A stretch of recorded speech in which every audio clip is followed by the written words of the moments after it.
running for some other things. And I started to watch the same old crony politics filter in on both sides and all the candidates, and I kept thinking, you know, the people of the state of Wisconsin have got this humongous budget load now. You know, it's 2.7 billion officially. Wait till they uncook the books and you get the all funds, you know, quasi audited budget. It's going to be $5 to $6 billion dollars. Now on a 56, 57 billion dollar budget, who can go over 10%? 10% over?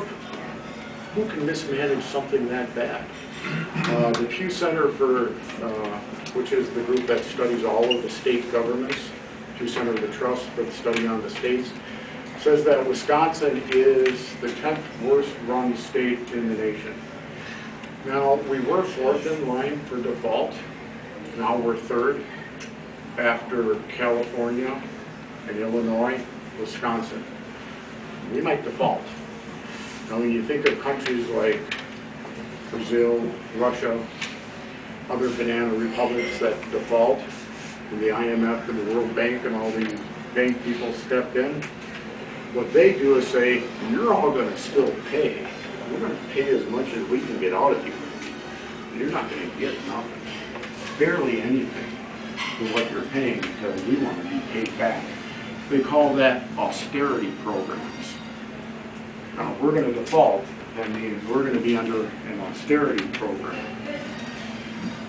But California is definitely going to be under. You just watch. That's my words on it. They could sink the whole country alone. They don't need the help of Illinois and Wisconsin also making sure they sink this whole nation, but they could on their own sink this nation, which made it more imperative, I think, to make sure Wisconsin wasn't just that extra anchor taking the United States down the drain with all these other wasters and spenders of our money. So I decided to get in the race. Mark Bailey, who, at least Brian Schuman's fair, had some going-ins with my brother, so he commented, oh, there's a big name in the race now, one of the Lorge brothers, you know, he said something else, I won't repeat it, from the Fox River Valley. Well, you know I have a good name. I expect to win, but not because I have the good name, but because I'm earning it every day, campaigning, coming to events like this, explaining what I feel about issues, how to solve the problem, how not to lie to the voters just to get your vote, you know. I don't like to mention names because I believe in Reagan's 11th commandment, but one of my opponents voted for the budget. Wants to be taxpayer watchdog. Come on, folks. We expect more than that from our leaders. Another one wants to convert the thing into media marketing shopping spree. Millions of dollars we don't have, and which would take 2 sessions of the legislature to change the duties of the office. When I got in, they had the only debate with all of the candidates that were still in the race, such as myself, at Waukesha. You can see it for yourself. It's on wisconsinhigh.org. They do videos of everybody. The question was never asked, what really is the job duties of the lieutenant governor? They all had all these things they wanted to do with the money and with the office. All these promises and things that they would do that have never been done for the last 20 or 30 years because the lieutenant governors never got along with the governor. You know, and not all of that's the lieutenant governor's fault. I mean, I don't know about Barbara Lawton, we call her Barbie in her house. She's a good-looking lady. I talked to her. I debated her when I was running for Secretary of State. She's not stupid. But the other lieutenant governor, Scott McCallum, who became governor, he was like the older brother I never had. He started out in my dad's Senate office. But he and Clausen never got along. Now you know the rest of that story. And Tommy Thompson only watched Clausen, so he didn't let Scott do much for that reason.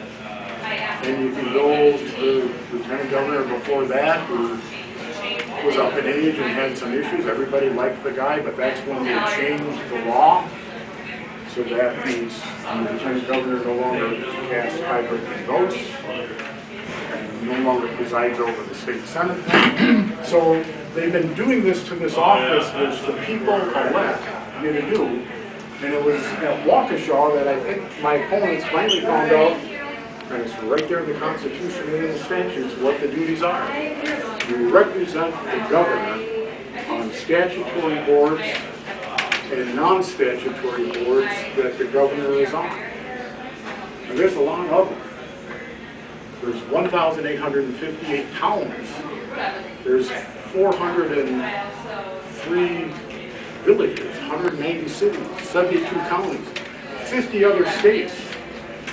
Like I said in Waukesha, they need water. The only place they can get it is out of the Great Lakes, Lake Michigan. There are artesian wells in the rivers, do not do it. Their mayor, they have a mayor there that doesn't want them to get water out of Lake Michigan. It's the only place they can get it. Let me ask you this, what's your house worth if you don't have water?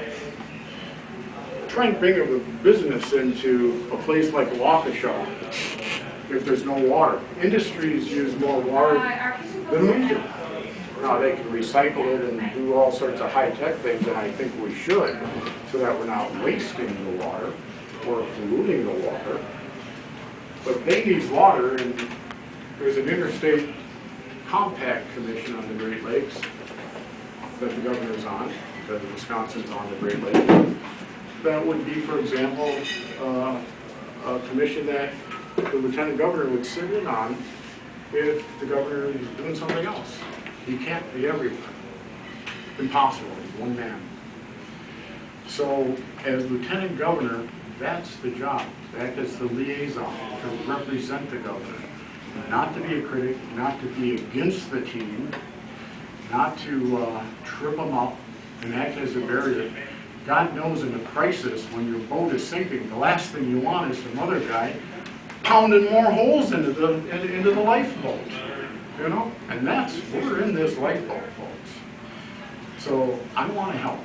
I want to help the governor, help all of us get out of this mess that was dug for us. And that's the job, and I'm good at doing that sort of thing. I'm a country lawyer. I represent people all the time. I've never lost a case. If you have a case and it's a loser, I'm not going to string you along and charge you a growing hourly rate.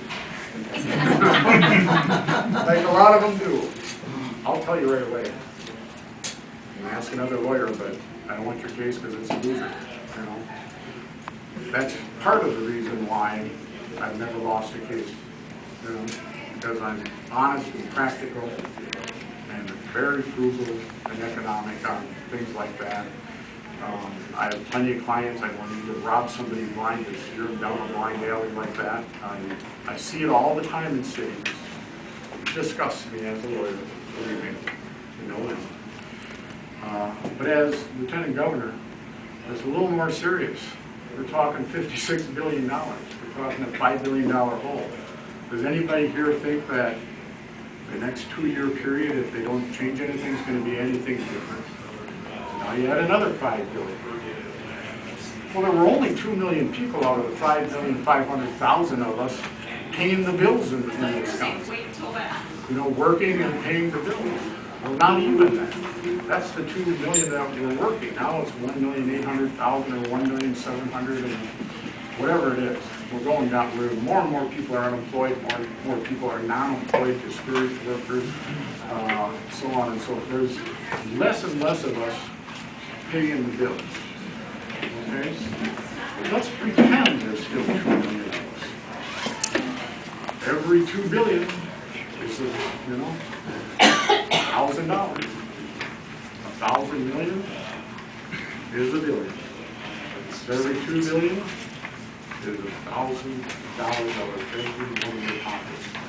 5 billion, $2,500 above everything else, above the rest of the $56 billion budget, which would be